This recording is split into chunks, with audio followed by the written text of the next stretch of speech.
Welcome to Soulfire Wisdom with Kate Olsen. As an evolving spirit and change adventure navigator, it is Kate's mission to empower and guide you on your path and inspire your truest passions. She will encourage you to share your gifts, speak your truth, and ignite your inner wisdom and purpose. She hopes to do so with a little humor and grace, and her own soulfire passion. Kate talks with amazing guests who have embraced the pursuit and are fanning the flames of their own passion, purpose, and soulfire wisdom. Now here's your host, Kate. Hello, welcome to Soulfire Wisdom and the second day, the second broadcast of our Joy, Resilience, Connection, 3 days to start a joyfulness practice that fuels resilience. So if this is your first time, a hypnotherapist, a life coach, NLP practitioner, and a Reiki master. But I like to call myself a change adventure navigator because I love guiding clients through obstacles and adversity to find their path, peace, and purpose. So I'm excited about this episode, a journey to a healthy brain, and my guest is Debbie Hampton, and she recovered from decades of unhealthy thinking, depression, and a suicide attempt that resulted in brain injury to become an inspirational and educational writer on brain, psychological, and emotional and mental health issues. And she writes for the Huffington Post, mindbodygreen.com. She has her own website that she created, The Best Brain Possible, where she shares how she rebuilt her brain and life into a joyful and thriving life that she has now. So she is also an author, and she wrote the book Beat Depression and Anxiety by Changing Your Brain. And that was actually her second book. And I am going to introduce her right now, and she can tell you the first book because I didn't write it down. So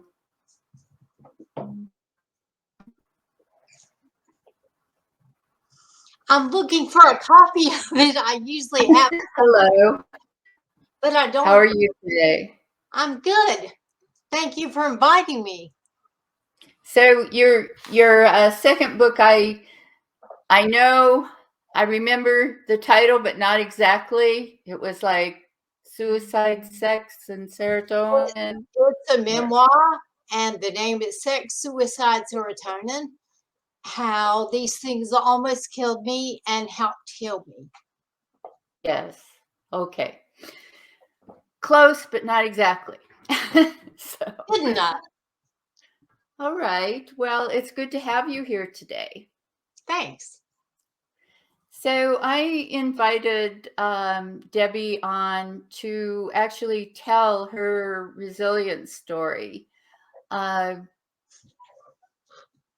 So I'm just gonna let her, start and set the stage for what happened and how she dealt with it.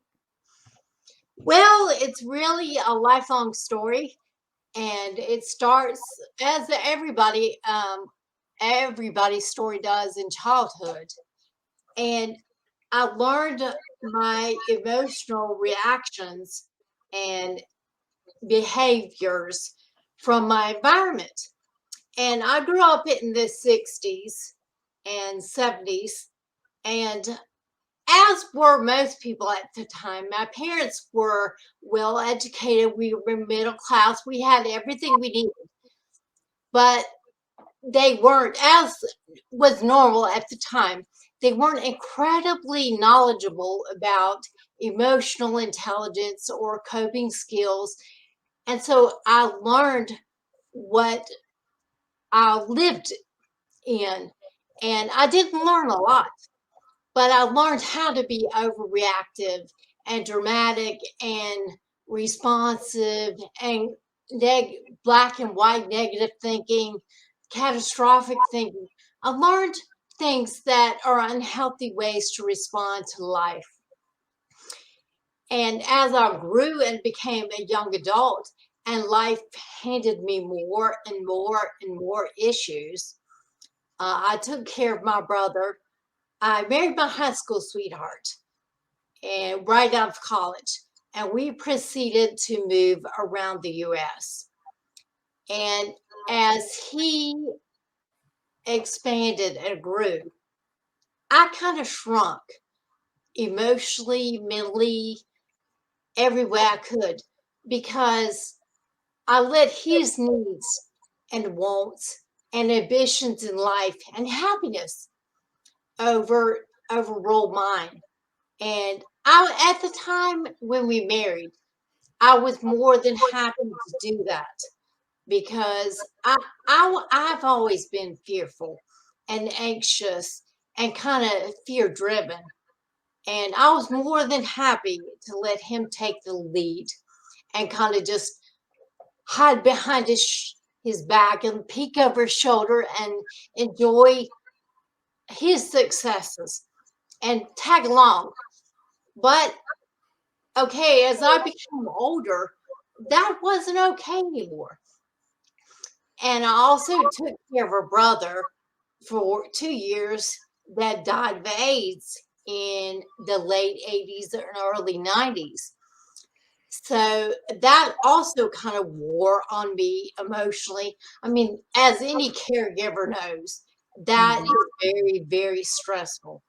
And I wasn't good at putting myself first or meeting my own needs.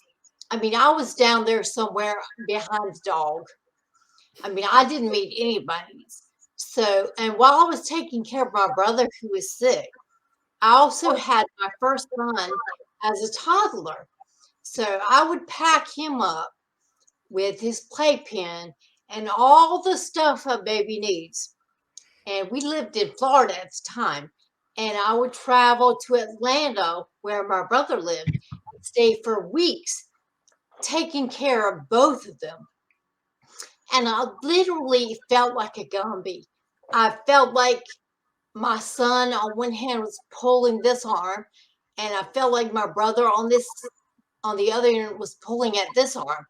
And I wasn't nearly good enough as I wanted to be for either one of them. I mean, I was so hard and so critical on myself. I expected myself to be the perfect mother, and I wanted to be the perfect caregiver. And wanting to take care of myself or my happiness was nowhere even on the radar. So then let's flash forward to I had another son 3 years later, and my ex-husband continued to climb the corporate ladder and experience great financial and career success, which necessitated him traveling a lot. I mean, basically, I was a corporate widow. We moved 11 times, and he was not there most of the time. It was me moving with the kids, trying to establish where the grocery store was and daycare and maybe a gym for me. And I mean, I had no emotional support system.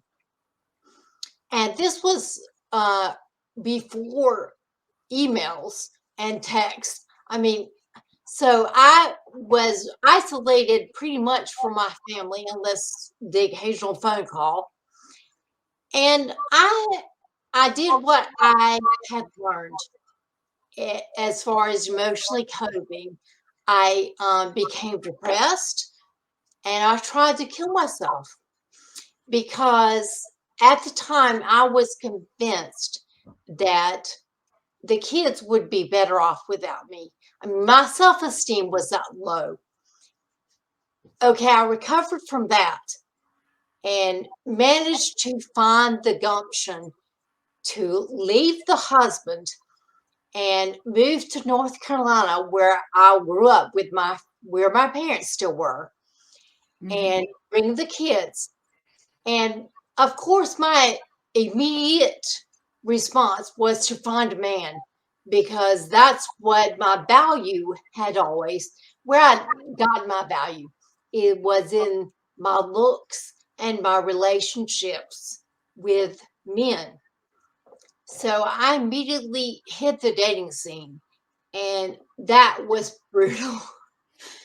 I wasn't emotionally mature enough to handle it. I'd been in one relationship basically since I was 16, and that was a whole different world. But I very soon became entangled in another narcissistic kind of emotionally abusive relationship with another man who was not as bad as my ex, but almost. And when he broke up with me after about 3 years, I tried to end my life again. And this time I landed myself in the hospital in a coma for a week. And when I came out of the coma, I was severely brain injured. And the ex-husband sued me, took the kids away, and moved them out of state. So here I was, brain injured, and I had no children because my ex-husband took them, and had no man. So I thought things were bad before, but over the next coming year, I realized, I mean, I was still pretty undecided as to whether I wanted to live or not. But I thought, if I'm going to live, I am not living like this. I mean, I could barely speak. My hands shook constantly. My brain didn't process stuff at a normal rate. My memory was non-existent. I actually had to relearn how to toilet train myself, and a lot of the other things that we take for granted. I mean, I basically had to learn from a toddler up to an adult again, but it went much faster and much easier the second time. I mean, I actually every day would write a sheet of paper because I had to relearn how to write, and I had to relearn how to speak. I mean, I had to relearn everything. But in doing that, it made me appreciate the things and realize how much I'd taken for granted before, including my abilities, my children, everything. I mean, I actually got to the point where I thought, wow, you had it pretty good. And I experienced a near drowning incident, and I literally almost drowned.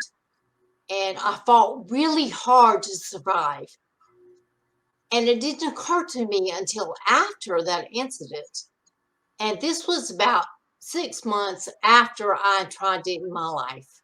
Mhm. It occurred to me, okay, 6 months ago, you you you were ready to check out, and you tried to end your life.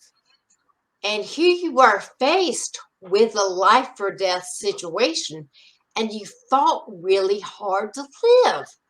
Why did you do that? I concluded that my essence was to want to live, and that I did want to live.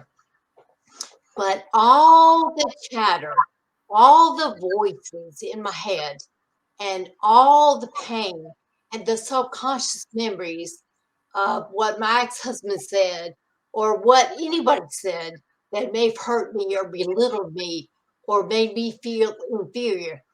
I believed all that. That's what wanted to die, not me. And so I decided I wanted to live, and I started acting like it. From that point on, I started finding out everything I could about rehabilitating my brain, physically, emotionally, and spiritually. And I set about doing that. And it took years, but as you can tell, it worked.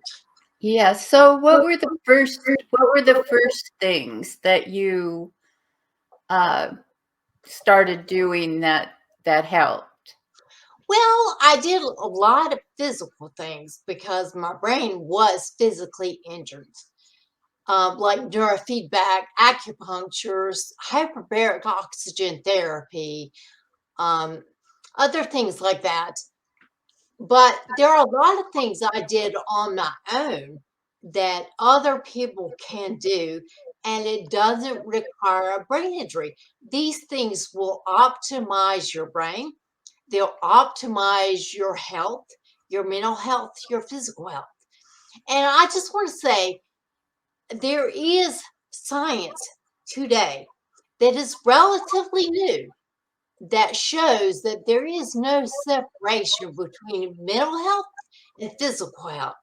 They used to think that your brain was called what's called immune privileged, and that your immune system didn't go up into your brain.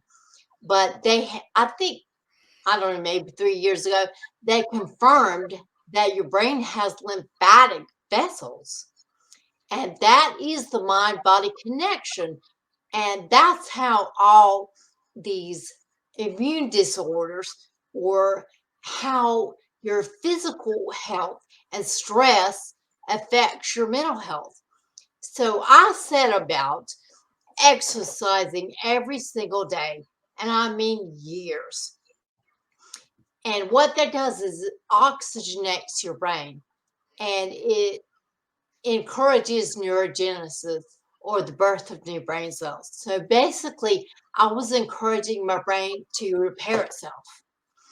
And another big thing I started doing was meditating and practicing mindfulness. And at first, I had no idea what I was doing. And I was like so many people, trying to do it right. And I will be the first to tell you there is no right way to meditate, short of like doing something incredibly off the wall. Meditating, the intent to meditate and be mindful is what creates the change in your brain. And meditation and mindfulness actually physically change your brain. They can calm your amygdala, they increase the connections between your frontal lobe, the executive brain, our humanness, and the amygdala, your fear center, so that it calms your brain down. And that is exactly what I needed. I started meditating 3 times a day because a practitioner that took a brain scan told me that I had really high, I think, alpha waves, which is indicative of anxiety. So I started meditating with the intent to calm my brain down, and it worked. And I learned about how to work with your thoughts, like thought reframing, grounding, affirmations. There are all kinds of things that you can do to build your resilience and strengthen your brain and your mental health. And it really is a skill. None of us are born resilient or mentally healthy. Some of us might have brains that are more predispositioned to that, or grow up in an environment that teaches you those skills, or you see those skills and you learn what you see. But science has proven that resilience is basically a factor of how well your brain handles stress. And like anything else, you can learn that skill and you can build up your brain strength and your resilience. It's a matter of putting your frontal lobe in charge and tamping down your limbic system or your ancient brain, your amygdala. And we all can learn that. Yes. No And brain required. you can constantly strengthen it and build more of the traits that are part of resilience. So did you part of my book is, the connection between joy and resilience. So did you find that you added more joy or things that you said before that you kind of put everybody else first, and that centered on you, I guess, and pleasing you rather than pleasing everyone. Put more of that into your Definitely. Joy and happiness. And I would say mental health, basically. This is me talking. These are my words. There any science to back this up. Well, not this exactly. But I would say that mental health and joy and happiness is a reflection of your relationship with yourself. And as my brain grew stronger and my mental health grew stronger, I mean, I went to counseling for years and Mhm. I went to all kinds of people that are knowledgeable. I talked to people like you and joined groups and went to workshops and learned about how to have compassion for myself. I used to be the most compassionate person you ever wanted to meet, but I never included myself in the compassion. And a lot of people think that's what resilience is all about.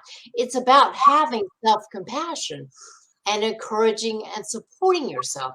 But as I became healthier and learned to do self care and to set boundaries and to put myself, if not first, somewhere up on the list and to meet my own needs because you can't meet anybody else's needs if you aren't taking care of yourself.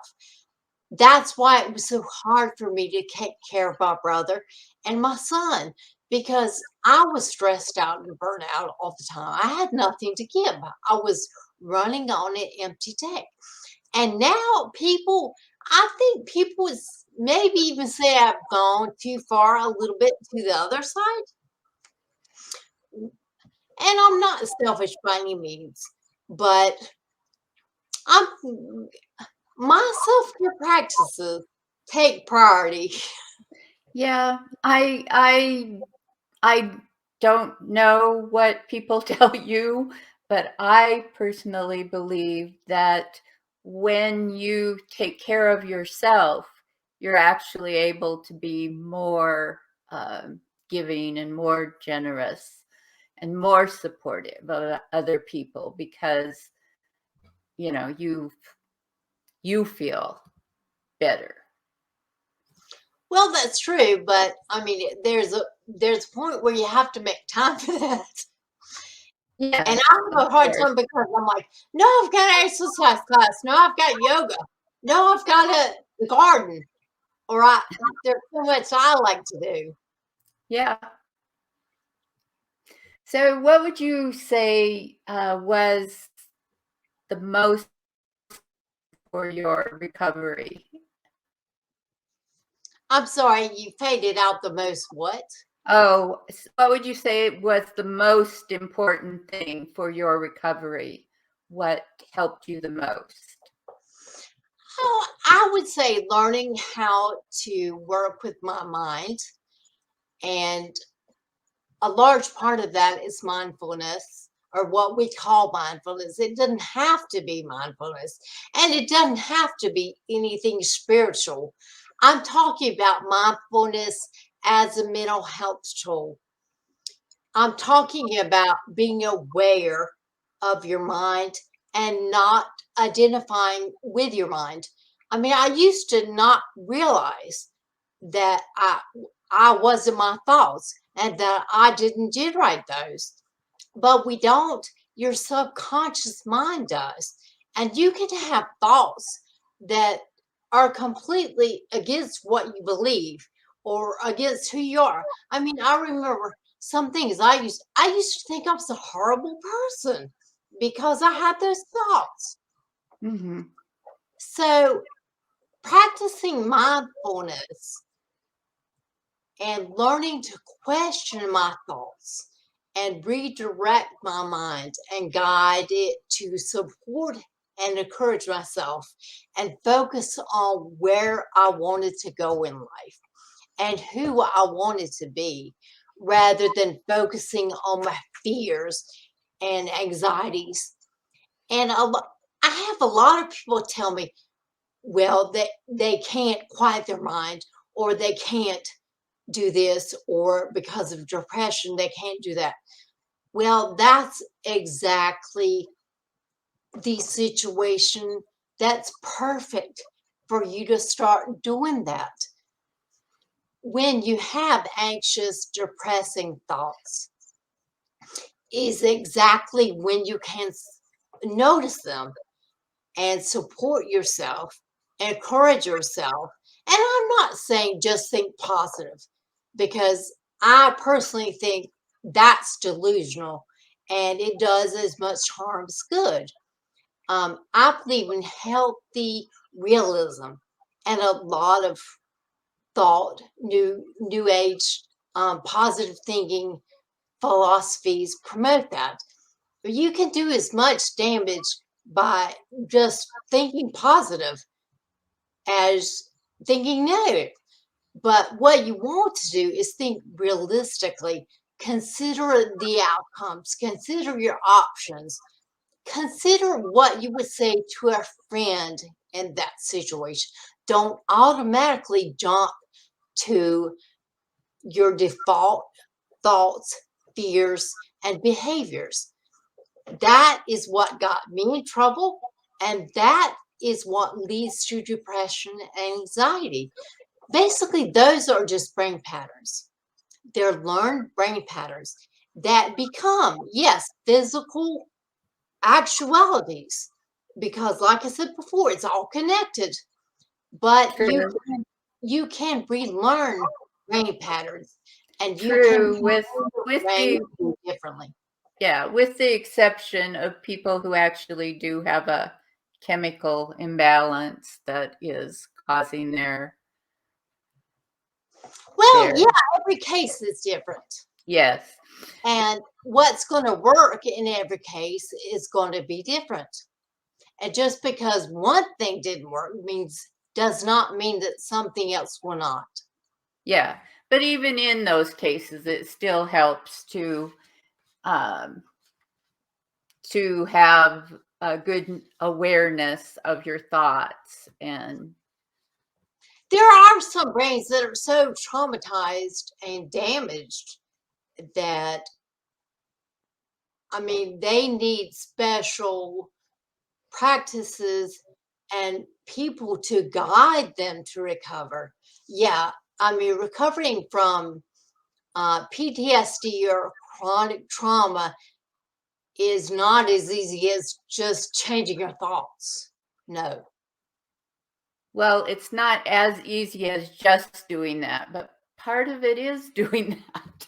But yeah, it's a I agree. harder process. I agree. Recovery from anything is a multi-faceted process. I'm not anti-medication, but if people think you can take a pill and you're going to be happy, No, they're they, mistaken. they It haven't takes come up with those lifestyle pills. changes. It takes changes in the way you think. I mean, you have to approach it from many angles. Definitely. So I have a question. The process that you went through from when your brain was injury occurred to, getting back to pretty normal, not maybe totally, but how long a process was that? How, long did it take? Well, I mean, I still have deficits. I don't think you're ever gonna. I mean, it's unrealistic to think. I mean, for a long time, I kept thinking I want to get back to who I was before, and that's probably never gonna happen. But I would say it at least took around 2 to 3 years before I was functional in the world confidently again.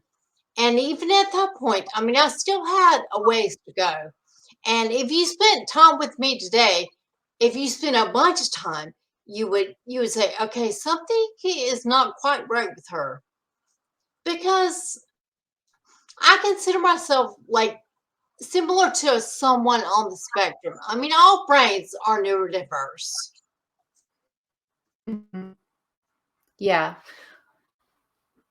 I just wanted people to get an idea that, you can't expect immediate results. It's a process that you have to work through.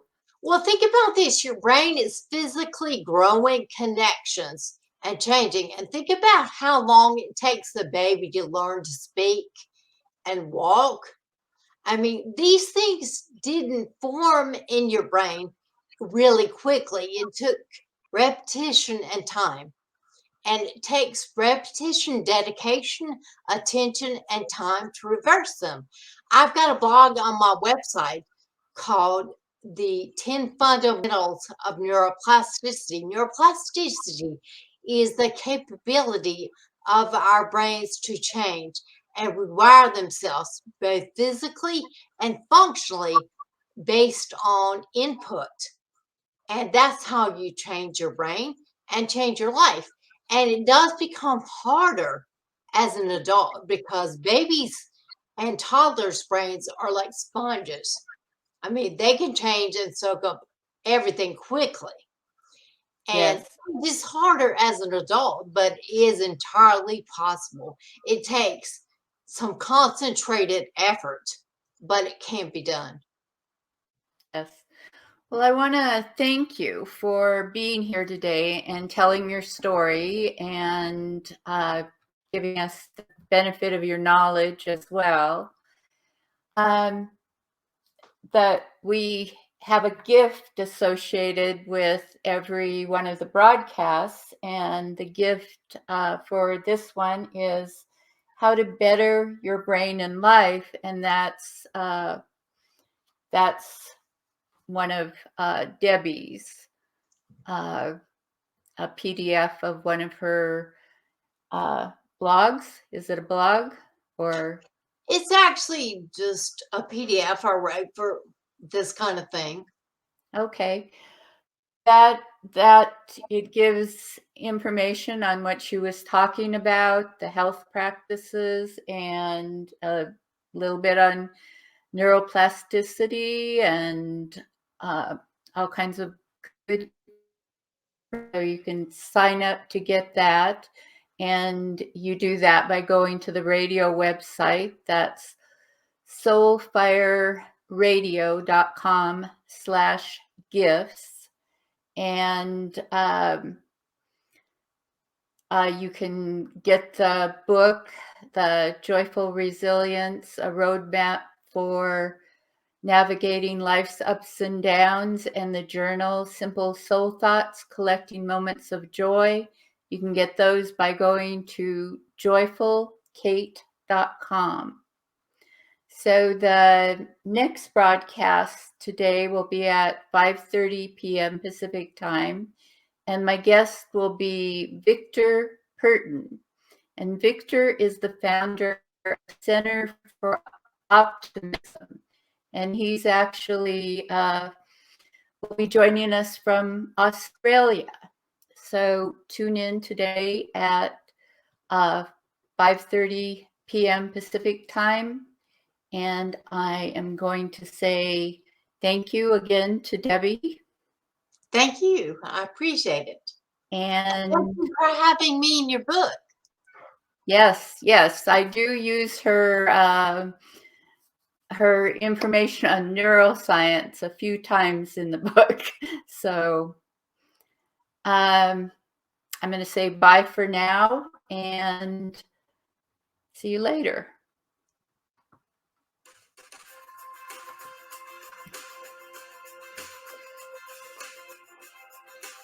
Welcome to Soulfire Wisdom with Kate Olsen. As an evolving spirit and change adventure navigator, it is Kate's mission to empower and guide you on your path and inspire your truest passions. She will encourage you to share your gifts, speak your truth, and ignite your inner wisdom and purpose. She hopes to do so with a little humor and grace, and her own soulfire passion. Kate talks with amazing guests who have embraced the pursuit and are fanning the flames of their own passion, purpose, and soulfire wisdom. Now here's your host, Kate.